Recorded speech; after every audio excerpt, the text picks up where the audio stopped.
이민석은 길게 늘어선 입대 행렬 속에서 조용히 숨을 고르고 있었습니다. 21살 대한민국의 평범한 청년이 아닌 특전사 지원병으로서 첫 발을 내딛는 순간이었습니다. 다른 훈련병들과 달리 이민석의 얼굴에는 불안함보다 단단한 결의가 엿보였어요. 다음 이민석. 앞으로 나와 서류 제출하세요. 창구 앞에 선 이민석은 신분증과 지원서를 내밀었습니다. 담당 행정병은 서류를 훑어보다가 문득 고개를 들었죠. 여기 보호자 연락처에 윤재 소장이라고 되어 있는데 혹시... 이민석은 담담하게 말을 끊었습니다. 제 외삼촌입니다. 하지만 여기선 그냥 일반 훈련병으로 지내고 싶습니다. 행정병의 눈이 잠시 커졌지만 이민석의 단호한 표정에 더 묻지 않고 서류를 접수했습니다. 이민석은 마음속으로 다짐했어요. 특전사 투스타 장군인 외삼촌 윤재의 이름을 빌리지 않고 오로지 자신의 힘으로 이곳에서 살아남겠다고요. 훈련소 첫날, 민석은 자신과 비슷한 또래 청년들 사이에 섞여 긴장된 표정으로 앉아 있었습니다. 소집 교육이 끝나고 생활관으로 이동하는 순간 그는 처음으로 특전사 교관 하진우를 마주했어요.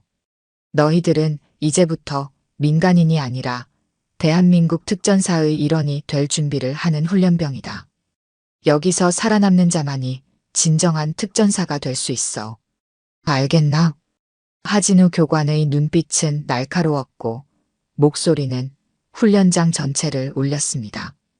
이민석은 묵묵히 고개를 끄덕였죠.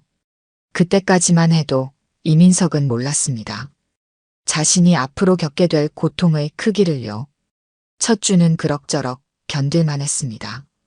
새벽 5시 기상, 극한의 체력 훈련, 야간 행군까지 모든 훈련병이 똑같이 힘들어했지만 이민석은 입을 꾹 다물고 견뎠어요. 그러나 두 번째 주부터 상황이 달라졌습니다. 이민석, 너 왜 다른 애들보다 훈련이 느리지? 혹시 특별 대우라도 바라는 건가? 하진우 교관은 유독 이민석을 지목해 다그쳤습니다. 이민석은 어리둥절했죠. 자신은 오히려 더 열심히 훈련에 임하고 있었거든요. 하지만 이유 없는 지적은 점점 심해졌습니다. 너 같은 놈들은 끝까지 갈 수 없어. 특전사는 백 없는 놈들의 놀이터가 아니야. 하진우 교관의 말에 이민석은 씁쓸하게 웃었습니다. 아이러니하게도 그는 백을 숨기고 있었으니까요. 그러나 그 웃음이 하진우 교관의 눈에는 도전으로 보였나 봅니다. 웃어? 내가 지금 교관한테 도전하는 거야? 그날 밤부터 이민석에 대한 가혹행위가 시작되었습니다. 다른 훈련병들이 취침한 후에도 이민석은 교관실로 불려가 기본 자세 교육이란 명목 하에 몇 시간씩 앉았다 일어섰다를 반복해야 했어요. 식사 시간은 항상 부족했고 화장실 가는 시간조차 제한되었습니다. 3주차에 접어들자 이민석의 얼굴은 헬쑥해졌습니다. 몸무게는 7kg나 줄었고 눈에는 생기가 사라졌어요. 어느 날 행정보급관인 최 중사가 슬쩍 그의 곁에 다가왔습니다. 괜찮아? 보건대 너무 힘들어 보이는데. 이민석은 억지로 미소를 지었습니다. 괜찮습니다. 제가 견뎌야죠. 최 중사는 걱정스러운 눈빛으로 이민석을 바라보았지만 더 묻지 않았습니다. 대신 몰래 영양제와 파스를 건네주었죠. 이민석은 그 작은 친절에 눈시울이 붉어졌습니다. 같은 날 저녁, 김철민 대대장이 훈련소를 순시했습니다. 그는 훈련병들의 상태를 둘러보다가 이민석에게 시선을 멈췄어요. 저 훈련병은 왜 저런 상태인가? 관리가 제대로 안 되고 있나? 하진우 교관은 재빨리 대답했습니다. 저 훈련병은 원래 체력이 약해서 적응 중입니다. 특별 관리하고 있습니다. 김철민 대대장은 고개를 끄덕였지만 떠나기 전 이민석에게 물었습니다. 훈련병, 무슨 문제 있나? 이민석은 잠시 망설였습니다.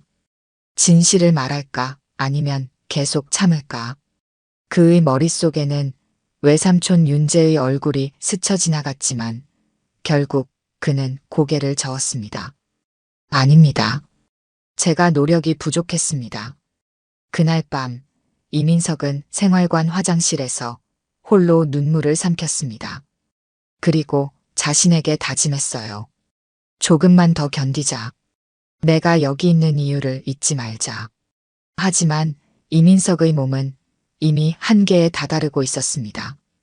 훈련 5주차 이민석의 상태는 눈에 띄게 악화되었습니다.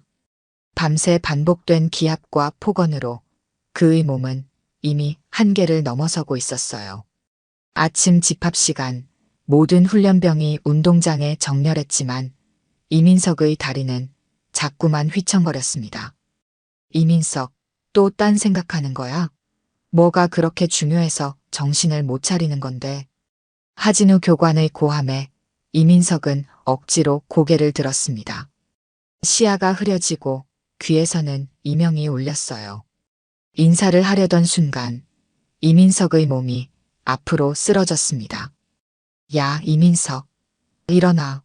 지금 장난치는 거야? 하진우 교관은 쓰러진 이민석의 어깨를 발로 툭툭 찼습니다. 하지만 이민석은 미동도 하지 않았죠. 얼굴은 창백하게 변했고 이마에서는 식은땀이 흘러내렸습니다. 주변 훈련병들이 술렁이기 시작했어요. 교관님, 이민석이 의식이 없는 것 같습니다. 누군가의 외침에 하진우 교관도 상황의 심각성을 깨달았습니다. 그제야 그는 의무대를 호출했죠. 10분 후 이민석은 들것에 실려 부대 의무실로 이송되었습니다. 의무실에서 이민석을 처음 본 이소영 간호장교는 놀라움을 감추지 못했습니다. 이 훈련병 상태가 심각한데요? 몸무게가 얼마나 빠진 거예요? 탈수 증상이 심하고 영양실조 상태입니다. 이런 상태로 훈련을 계속했다고요? 하진우 교관은 시선을 피하며 변명했습니다. 그냥 체력이 약한 훈련병이라 관리 중이었습니다. 오늘 아침에 갑자기 쓰러졌을 뿐이에요. 이소영 간호장교는 고개를 절레절레 흔들었습니다. 이건 단순한 체력 문제가 아니에요. 즉시 군병원으로 이송해야 합니다. 신장 기능이 위험할 수 있어요. 의무실에서 간이 검사를 마친 결과는 충격적이었습니다. 심각한 탈수와 함께 근육 손상으로 인한 횡문근육해증 의심 소견이 나왔어요. 이소영 간호장교는 즉시 군 병원 긴급 이송을 지시했습니다. 이 훈련병 상태는 생명이 위험할 수 있어요. 보고서를 작성해야겠습니다. 이소영의 말에 하진우 교관은 표정이 굳었습니다. 그는 재빨리 김철민 대대장에게 연락을 취했죠. 30분 후 김철민 대대장이 의무실에 도착했습니다. 어떤 상황인가? 왜 이렇게 된 거지? 이소영 간호장교가 이민석의 상태를 설명하자 김철민 대대장의 표정이 어두워졌습니다. 간호장교님, 이거는 내부적으로 처리하겠습니다. 보고서는 일단 보류해 주세요. 특전사 훈련병의 컨디션 문제로 기록하는 게 좋겠습니다. 이소영은 항의하려 했지만 김철민 대대장의 단호한 태도에 결국 침묵했습니다. 이민석은 그날 오후 군 병원 중환자실로 이송되었어요. 병원에 도착한 이민석은 의식이 흐릿했습니다. 의료진들이 분주히 움직이는 사이 그는 침대 옆 테이블에 놓인 자신의 휴대폰을 희미하게 볼 수 있었어요. 5주 만에 처음으로 손에 쥐게 된 휴대폰이었습니다. 의료진이 잠시 자리를 비운 틈을 타 이민석은 떨리는 손으로 휴대폰을 들었습니다. 그동안 참았던 모든 것이 한순간에 무너져 내렸어요. 더 이상 혼자 견딜 수 없다는 생각이 밀려왔습니다. 이민석은 마지막 힘을 짜내 외삼촌 윤재의 번호를 눌렀습니다. 서울특전사령부에서 윤재 소장은 회의를 마치고 막 사무실로 돌아왔습니다. 책상 위 전화기가 울리자 그는 무심코 받았어요. 윤재입니다. 수화기 너머로 들려온 목소리는 가냘프고 떨렸습니다. 삼촌, 제발 도와주세요. 저 죽을 것 같아요. 윤재의 얼굴에서 핏기가 싹 가셨습니다. 5주 만에 처음 듣는 조카의 목소리였어요. 그동안 부대에서 받은 연락은 훈련 잘 받고 있습니다라는 형식적인 메시지뿐이었습니다. 민석아, 어디야? 무슨 일이야? 이민석의 숨소리가 거칠게 들렸습니다. 군병원, 중환자실. 더 이상은 못 버티겠어요. 통화는 그대로 끊겼습니다. 윤재는 즉시 자리에서 일어났어요. 그의 눈에는 차갑고 날카로운 빛이 서렸습니다. 비서실, 지금 당장 이민석 훈련병이 입원한 군 병원 위치를 확인하라. 사단 내 비상 상황이다. 윤재의 명령에 참모들이 순식간에 움직였습니다. 10분 만에 이민석이 있는 병원 위치가 확인되었고 윤재는 직접 헬기 출동을 지시했어요. 지금 즉시 준비하라. 내가 직접 현장으로 가겠다. 참모장이 조심스럽게 물었습니다. 소장님, 국방부에 보고 절차가. 윤재가 차갑게 말을 잘랐습니다. 절차는 내가 현장 확인 후에 밟겠다. 지금은 시간이 없다. 그날 오후 3시 특전사 소속 군용 헬기 한 대가 서울을 출발해 남쪽으로 향했습니다. 헬기 안에서 윤재는 굳은 표정으로 창밖을 내다보았어요. 그의 머릿속에는 한 가지 생각뿐이었습니다. 조카에게 무슨 일이 벌어진 건지 반드시 진실을 밝혀내겠다. 헬기가 군 병원을 향해 날아가는 동안 이민석은 중환자실에서 의식 없이 누워 있었습니다. 의료진은 그의 상태를 안정시키기 위해 분주히 움직였죠. 아무도 몰랐습니다. 곧 이 조용한 군 병원이 폭풍의 중심이 될 거라는 사실을요. 군 병원 옥상 헬기장에 특전사 소속 헬기가 착륙했습니다. 회전하는 프로펠러 바람에 먼지가 일었고 주변에 있던 의료진들은 놀란 표정으로 뒤로 물러났어요. 헬기에서 내린 사람은 바로 윤재 소장이었습니다.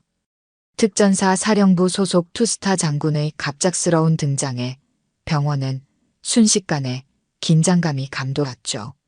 소장님, 갑작스러운 방문에 준비가 안 되어 있습니다. 병원장이 황급히 달려와 인사했습니다. 윤재는 형식적인 인사를 건너뛰고 바로 본론으로 들어갔어요. 이민석 훈련병이 있는 곳으로 안내해 주십시오. 지금 당장요. 병원장의 안내를 받아 윤재는 곧장 중환자실로 향했습니다. 문 앞에서 주치의가 그를 맞이했어요. 소장님, 환자는 현재 안정 중입니다만 상태가 심각합니다. 심한 탈수와 영양실조, 그리고 근육 손상으로 인한 횡문 근육해증이 확인됐습니다. 신장 기능도 손상됐고요. 윤재의 표정이 더욱 굳어졌습니다. 그는 조용히 물었죠. 이런 상태가 되려면 얼마나 학대를 받아야 하는 겁니까? 주치의는 잠시 망설이다 답했습니다. 의학적으로 볼 때 최소 2주 이상 지속적인 신체적 스트레스와 수면 부족, 영양 결핍이 있었을 것으로 추정됩니다. 정상적인 군 훈련으로는 이런 상태가 되기 어렵습니다. 윤재는 고개를 끄덕였습니다. 그는 중환자실 문을 열고 안으로 들어갔어요. 산소 마스크를 쓰고 링거액이 연결된 채 누워있는 이민석의 모습에 윤재의 심장이 내려앉는 듯 했습니다. 5주 전 입대할 때의 건강하고 활기찬 조카는 온데간데없고 뼈만 앙상하게 남은 창백한 얼굴이 그를 맞이했죠. 윤재는 이민석의 침대 옆에 앉아 그의 손을 조심스럽게 잡았습니다. 차가운 손에서 그는 조카의 고통을 느꼈어요.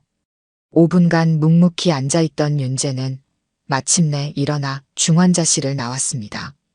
그의 눈빛은 이제 차갑게 빛났죠. 병원장님, 이민석 훈련병의 소속 부대를 알려주십시오. 지금 당장 부대로 가겠습니다. 병원장은 당황한 기색이 역력했습니다.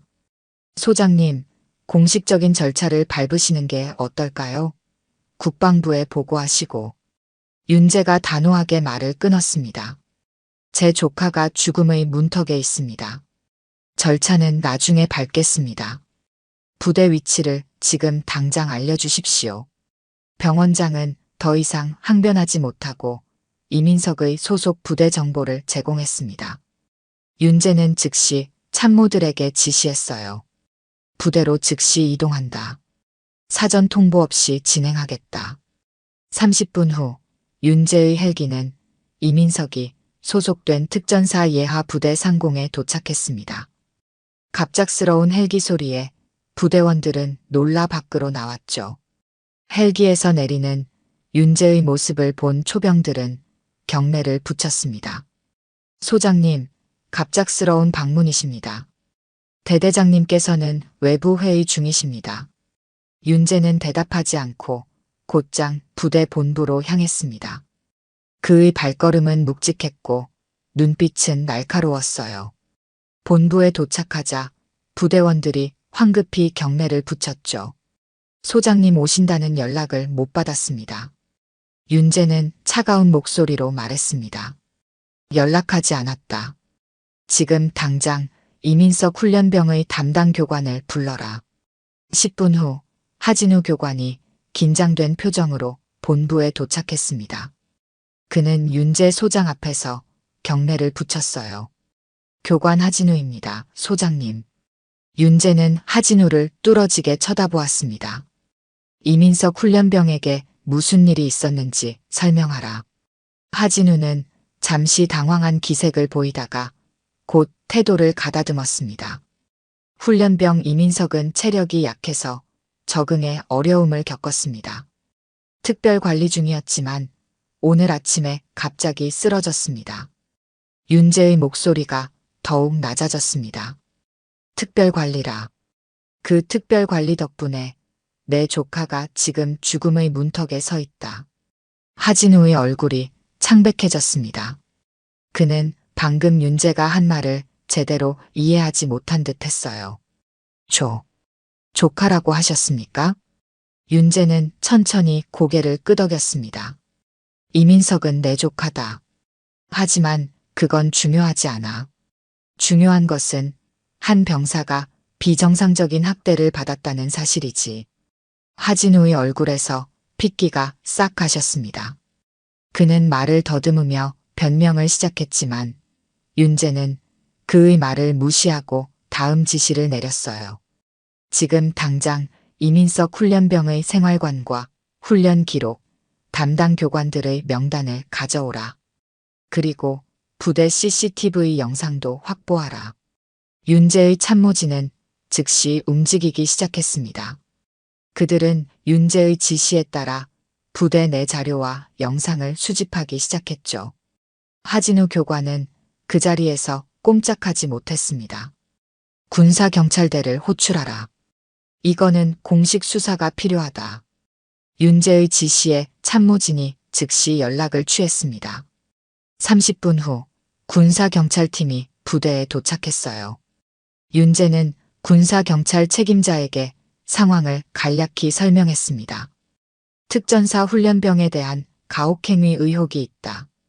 철저히 수사하라. 이때 부대 정문에 차 한 대가 급하게 들어왔습니다. 김철민 대대장이 회의에서 급히 복귀한 것이었죠. 그는 본부로 서둘러 들어와 윤재 소장에게 경례를 붙였습니다. 소장님, 갑작스러운 방문에 놀랐습니다. 무슨 일이십니까? 윤재는 김철민을 날카롭게 쳐다보았습니다. 이민석 훈련병의 건에 대해 설명해보게. 김철민은 잠시 당황한 기색을 보였지만 곧 표정을 가다듬었습니다. 아, 오늘 아침에 훈련 중 쓰러진 훈련병 말씀이십니까? 체력이 약한 병사라 관리 중이었습니다만. 윤재가 말을 끊었습니다. 체력이 약해서 중환자실에 입원할 정도가 된다고 생각하나? 김철민은 말문이 막혔습니다. 윤재는 계속해서 말을 이었어요. 지금부터 이 부대는 철저한 조사를 받게 될 것이다. 한 병사의 생명을 위협할 정도의 가혹행위가 있었다면 그 책임자는 반드시 처벌받을 것이다. 윤재의 단호한 선언에 본부 내에는 무거운 침묵이 내려앉았습니다. 그날 저녁 특전사 예하 부대 전체가 소장의 직접 방문으로 뒤숭숭해졌습니다. 아무도 예상하지 못했던 폭풍이 시작된 것이었죠. 다음 날 아침 특전사 예하 부대 본부는 긴장감으로 가득했습니다. 윤재 소장은 밤새 부대에 머물며 조사를 계속했어요. 그는 수집된 자료들을 꼼꼼히 검토하고 있었습니다. CCTV 영상, 훈련 일지, 의무 기록까지 모든 것을 살펴보았죠. 이 부분이 이상합니다. 윤재는 훈련 일지를 가리켰습니다. 일지에는 이민석이 정상적으로 훈련을 받은 것으로 기록되어 있었지만 의무 기록에는 여러 차례 탈진 증상으로 의무실을 찾은 흔적이 있었어요. 기록이 일치하지 않습니다. 훈련 일지는 조작된 것 같습니다. 참모장이 그의 옆에서 조용히 보고했습니다. 소장님, CCTV 영상 중 일부가 누락되어 있습니다. 특히 야간 시간대의 영상이 대부분 없습니다. 윤재의 표정이 더욱 어두워졌습니다. 그때 문이 열리고 김철민 대대장이 들어왔어요. 소장님, 아침 식사 준비가 되었습니다. 식당으로 안내해드리겠습니다. 윤재는 고개를 들지 않고 대답했습니다. 필요 없다. 먼저 설명해보게. 왜 CCTV 영상이 누락되어 있지? 김철민은 잠시 말을 고르더니 대답했습니다. 장비 노후로 인한 오작동입니다. 부대 예산 문제로 교체가 늦어져서. 윤재가 그의 말을 자르며 차갑게 말했습니다. 대대장, 날 속이지 말게. 내가 군 생활 얼마나 했다고 생각하나? 장비 노후로 야간 시간대만 선택적으로 녹화가 안 된다고 생각하나? 김철민의 얼굴이 굳어졌습니다. 그는 아무 말도 하지 못했어요. 윤재는 자리에서 일어나 창가로 걸어갔습니다. 대대장, 난 이 부대에서 무슨 일이 벌어졌는지 반드시 밝혀낼 것이다. 훈련병 한 명이 죽을 만큼 고통받았다면 그건 단순한 훈련이 아니라 범죄 행위다. 김철민이 마침내 입을 열었습니다. 소장님, 솔직히 말씀드리겠습니다. 이민석 훈련병은 특별한 케이스였습니다. 다른 훈련병보다 뒤처지는 모습을 보여 특별 관리를 했을 뿐입니다. 윤재는 천천히 고개를 돌려 김철민을 응시했습니다. 특별 관리? 그래서 내 조카가 혼수 상태가 됐나? 하진우 교관을 불러라. 지금 당장. 10분 후 하진우 교관이 긴장된 표정으로 본부에 들어왔습니다. 그는 윤재 앞에 서서 경례를 붙였어요. 교관 하진우입니다. 윤재는 테이블 위에 놓인 서류 하나를 들어 하진우에게 보여주었습니다. 교관은 2년 전에도 훈련병 가혹행위로 조사를 받은 적이 있군. 하진우의 얼굴이 창백해졌습니다. 윤재는 계속 말을 이었어요. 당시에는 증거 불충분으로 무혐의 처리되었지만 흥미롭게도 당시 내가 그 사건을 간접적으로 들은 적이 있다. 그래서 얼굴이 익숙하다고 생각했는데 하진우는 말을 더듬으며 대답했습니다. 그건 오해였습니다. 저는 단지 엄격한 교육을 했을 뿐입니다. 윤재는 냉정하게 대답했습니다. 이민석에게도 그저 엄격한 교육을 한 것인가? 그래서 그가 지금 중환자실에 누워있나? 하진우가 급하게 변명했습니다. 이민석 훈련병은 특히 훈련에 적응을 못했습니다. 그리고 저항적인 태도를 보였습니다. 저는 그를 올바른 군인으로 만들기 위해 최선을 다했을 뿐입니다. 윤재의 얼굴에 분노가 스쳤지만 그는 감정을 억누르고 차분히 물었습니다. 저항적인 태도라. 구체적으로 설명해보게. 하진우는 잠시 말을 고르더니 대답했습니다. 예를 들어 지시를 내릴 때 불만스러운 표정을 짓거나 다른 훈련병들보다 느리게 행동하거나. 윤재가 갑자기 책상을 내리쳤습니다. 그 소리에 방 안의 모든 사람이 움찔했어요. 거짓말 마라. 의무 기록에는 이민석이 여러 차례 탈진 증상으로 의무실을 찾았다고 나와 있다.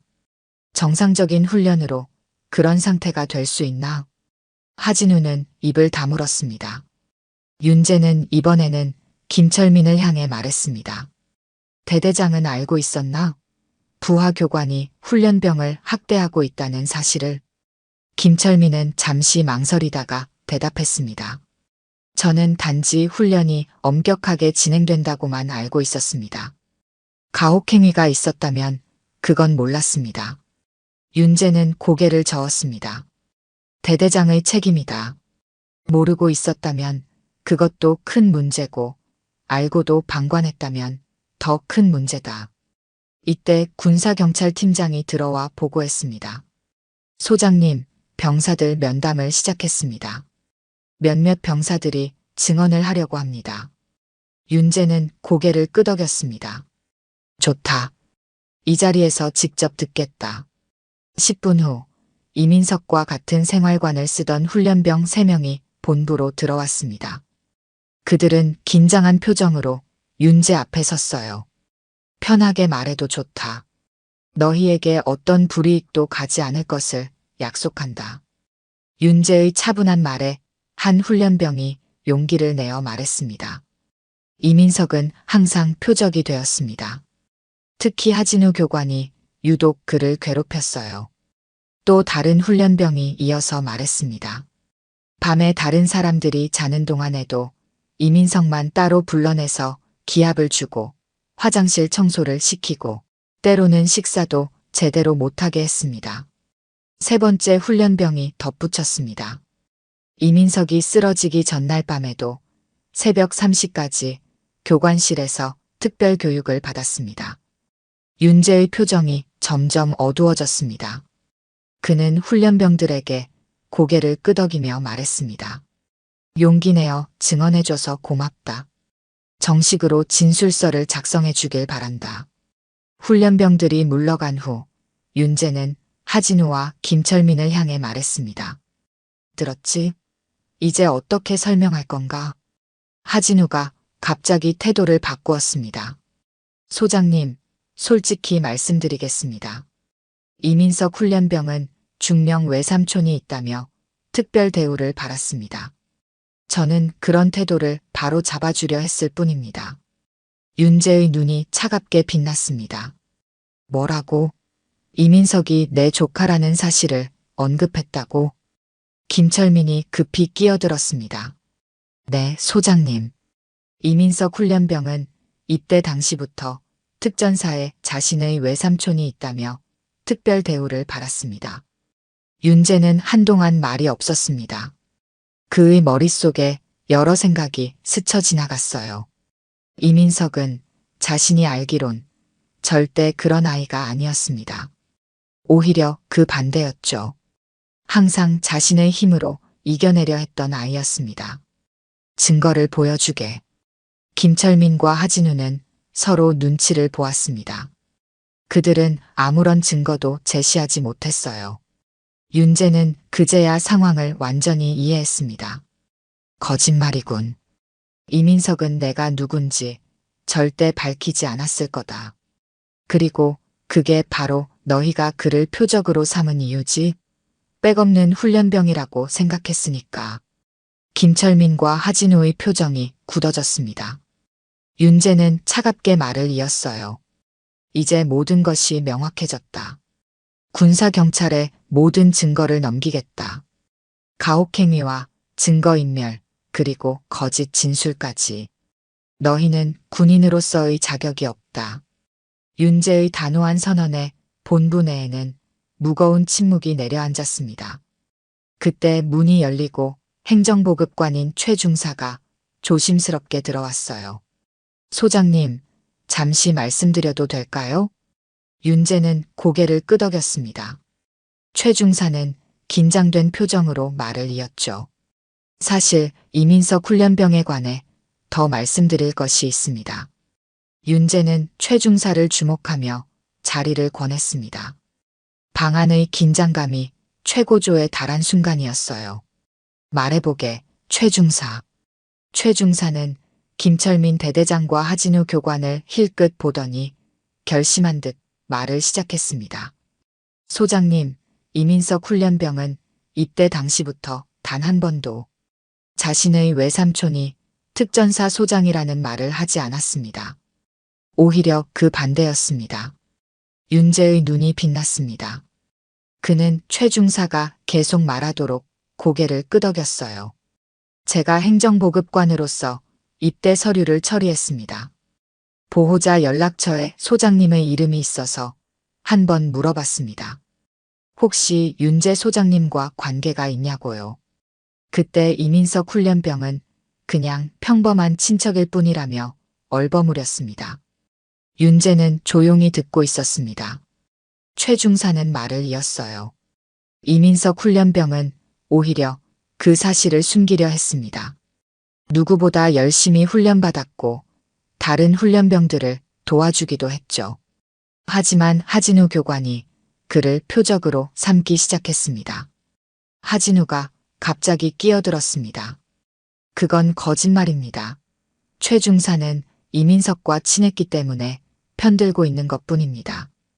윤재가 손을 들어 하진우를 제지했습니다. 계속해보게, 최 중사. 최 중사는 잠시 숨을 고르더니 말을 이었습니다. 이민석 훈련병이 특별 관리를 받기 시작한 것은 3주차부터였습니다. 하진우 교관이 그를 유독 미워했고 밤에 따로 불러내 기합을 주고 식사도 수면도 제한했습니다. 저는 몰래 영양제와 파스를 전해주려 했지만 역부족이었습니다. 최 중사의 목소리가 떨렸습니다. 그는 잠시 말을 멈추고 진정한 후 계속했어요. 제가 도와주는 것을 하진우 교관이 알게 되었고 저에게도 압력을 넣었습니다. 이상한 짓 하면 너도 불이익 받는다고요. 그래서 더 적극적으로 도울 수 없었습니다. 정말 죄송합니다. 최 중사의 고백에 방 안은 무거운 침묵이 내려앉았습니다. 윤재는 천천히 고개를 끄덕였어요. 증언 고맙네. 진술서를 작성해 주게. 최 중사가 자리를 뜨자 윤재는 다시 하진우와 김철민을 향해 차갑게 말했습니다.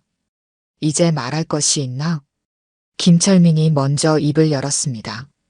소장님, 저는 정말 자세한 상황을 몰랐습니다. 하진우 교관이 보고한 내용만 알고 있었을 뿐입니다. 윤재는 냉정하게 대답했습니다. 그것이 대대장으로서의 책임을 면제해주지는 않습니다. 부하 장병의 상태를 제대로 파악하지 못한 책임은 여전히 당신에게 있습니다. 하진우는 이제 완전히 궁지에 몰렸습니다. 그는 마지막 발버둥을 쳤어요. 소장님, 저는 그저 강한 군인을 만들기 위해 노력했을 뿐입니다. 특전사는 누구나 견딜 수 있는 곳이 아니니까요. 윤재의 눈빛이 차갑게 빛났습니다. 교관, 당신은 군인을 만든 것이 아니라 죽일 뻔했습니다. 그것도 내 조카를요. 윤재는 자리에서 일어나 창가로 걸어갔습니다. 그의 등 뒤로 아침 햇살이 비쳤어요.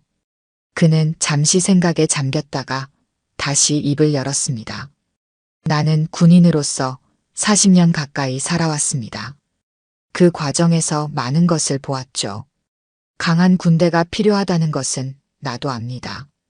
하지만 폭력과 학대로 만들어진 군대는 결코 강한 군대가 아닙니다. 윤재가 천천히 몸을 돌려 하진우와 김철민을 마주 보았습니다. 군인은 서로를 지키기 위해 존재합니다. 병사 한 명의 생명도 소중하게 여기지 않는 군대가 어떻게 국민의 생명을 지킬 수 있겠습니까? 방 안에는 무거운 침묵이 내려앉았습니다.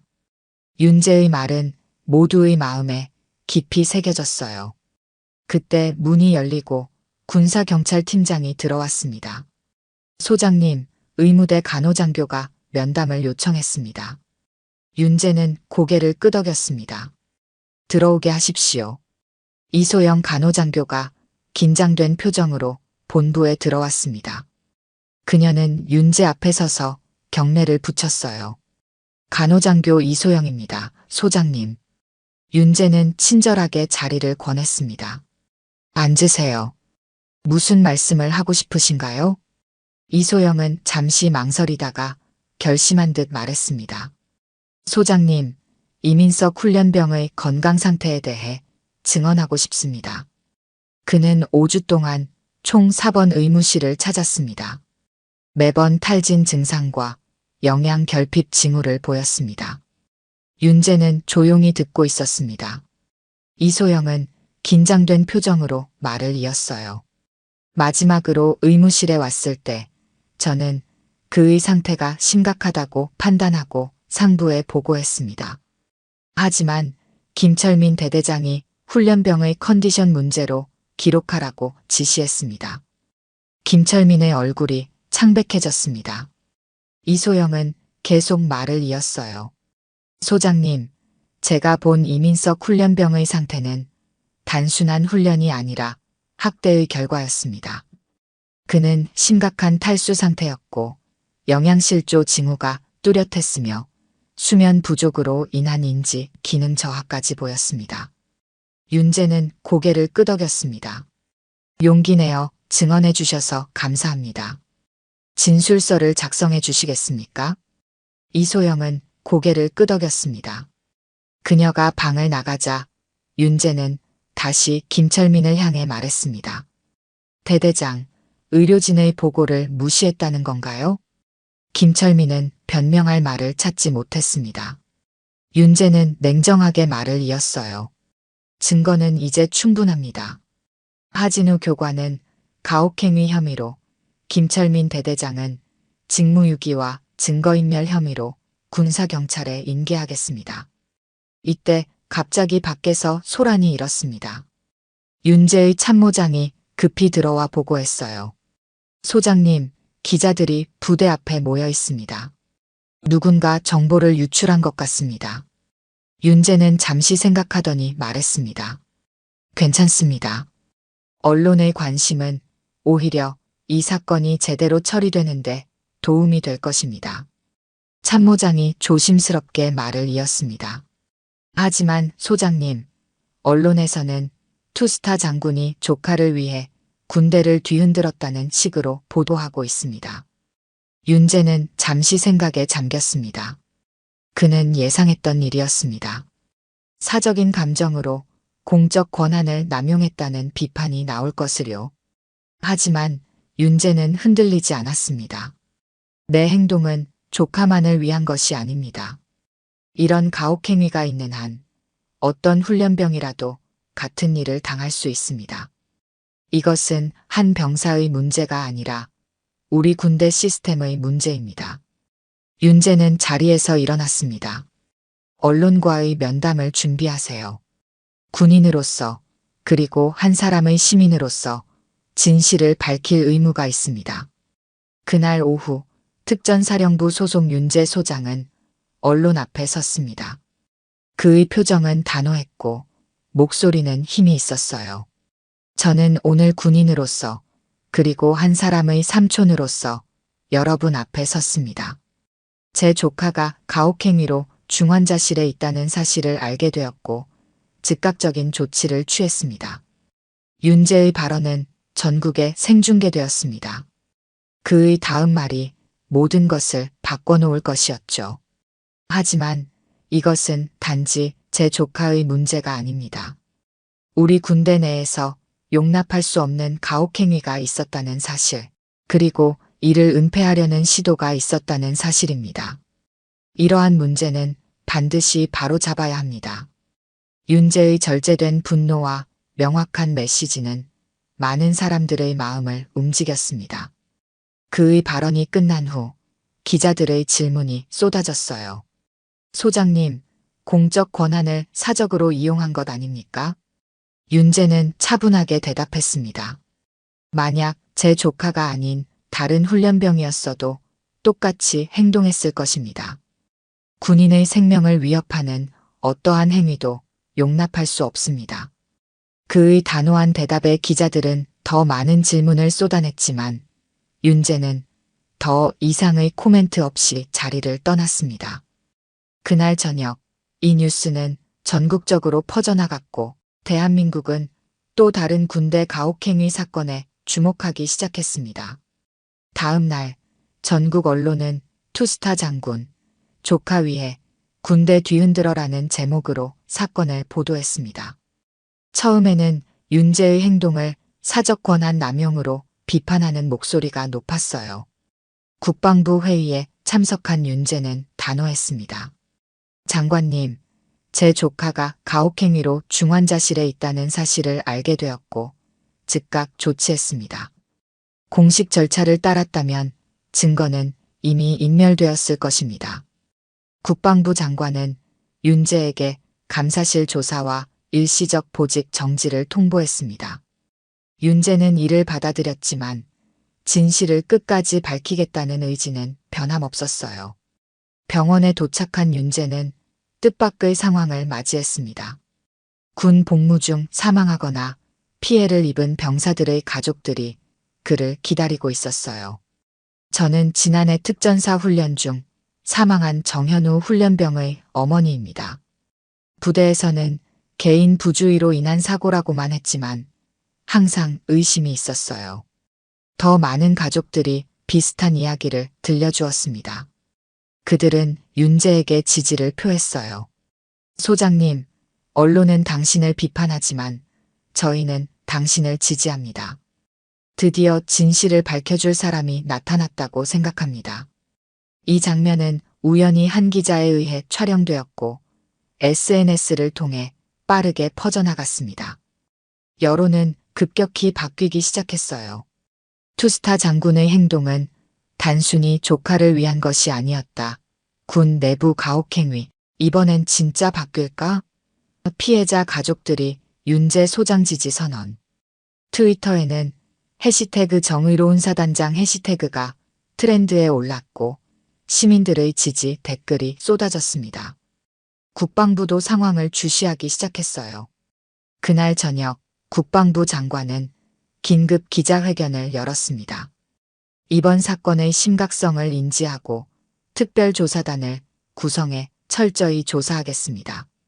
가혹행위 책임자들은 엄중히 처벌받을 것입니다. 윤재의 단호한 행동은 예상치 못한 파장을 일으켰습니다. 한 사람의 분노가 군 내부의 오랜 관행에 균열을 내기 시작한 것이었어요. 이민석은 집중치료 5일차에 마침내 의식을 되찾았습니다. 눈을 뜬 그의 시야에 처음 들어온 것은 병실 의자에서 꾸벅꾸벅 조는 윤재의 모습이었어요. 삼촌. 희미한 목소리에 윤재는 화들짝 놀라 잠에서 깼습니다. 그는 재빨리 이민석의 침대로 다가갔어요. 민석아, 정신이 들어? 어떻게 느껴? 이민석은 희미하게 미소 지었습니다. 그의 눈에는 눈물이 고였어요. 미안해요, 삼촌. 제가 결국 전화해버렸네요. 윤재는 이민석의 손을 꼭 잡았습니다.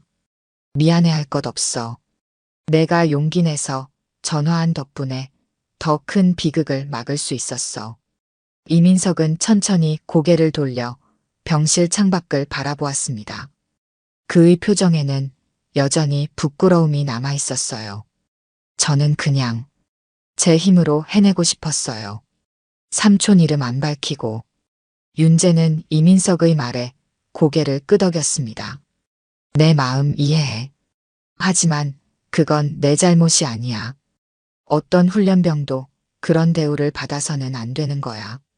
의사가 들어와 이민석의 상태를 확인했습니다. 회복은 느리지만 안정적이었어요. 그날 오후 뜻밖의 방문객들이 병실을 찾았습니다. 최 중사와 이민석의 동기 훈련병 몇 명이었죠. 선배님들, 어떻게 오셨어요? 최 중사가 웃으며 대답했습니다. 너 보러 왔지. 걱정 많이 했어. 동기 훈련병 중 한 명이 조심스레 말했어요. 민서가, 우리가 더 일찍 말했어야 했는데. 미안해. 이민석은 고개를 저었습니다. 아니에요. 여러분도 힘든 상황이었잖아요.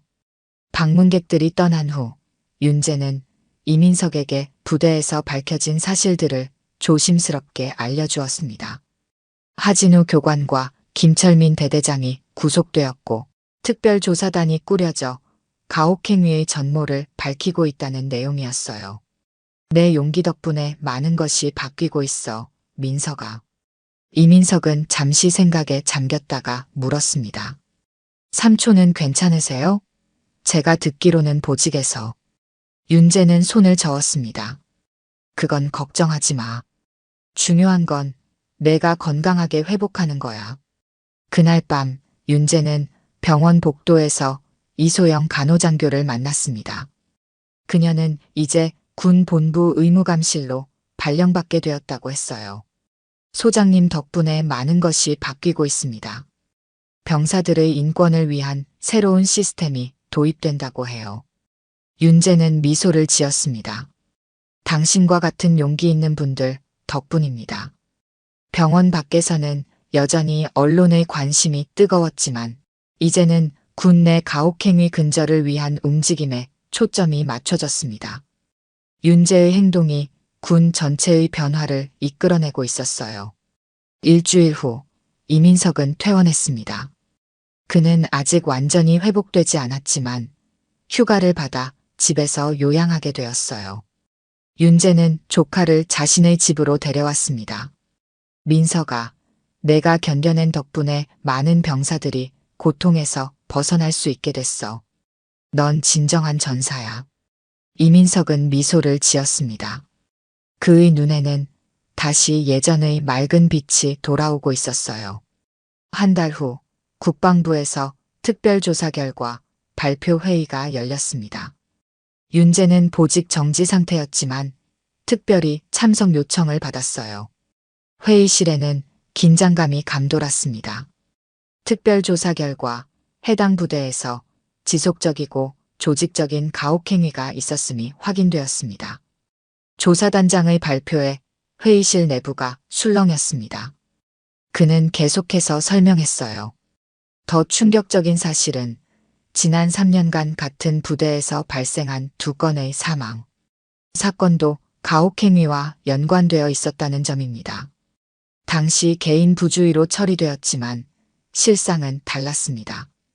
국방부 장관은 무거운 표정으로 말했습니다.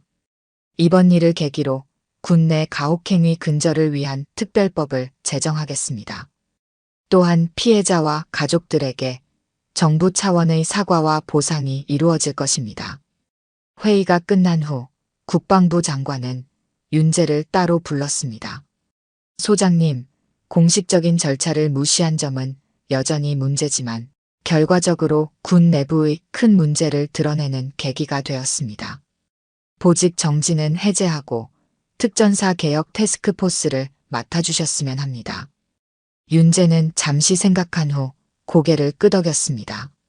장관님, 저는 단순히 제 조카만을 위해 행동한 것이 아닙니다. 이번 기회에 우리 군이 정말 바뀔 수 있다면 그 일에 기꺼이 동참하겠습니다. 같은 날 저녁, 윤재는 이민석과 함께 집에서 저녁을 먹고 있었습니다. 이민석은 많이 회복되어 건강한 모습을 되찾고 있었어요. 삼촌, 저도 다시 군에 복귀하고 싶어요. 윤재는 놀란 표정으로 이민석을 바라보았습니다. 정말 그 모든 일을 겪고도? 이민석은 단호하게 고개를 끄덕였습니다. 네. 도망치면 아무것도 바뀌지 않잖아요. 이번 일로 많은 것이 바뀌기 시작했다면 저도 그 변화의 일부가 되고 싶어요. 윤재는 감동한 표정으로 조카를 바라보았습니다. 그는 조용히 이민석의 어깨를 두드렸어요.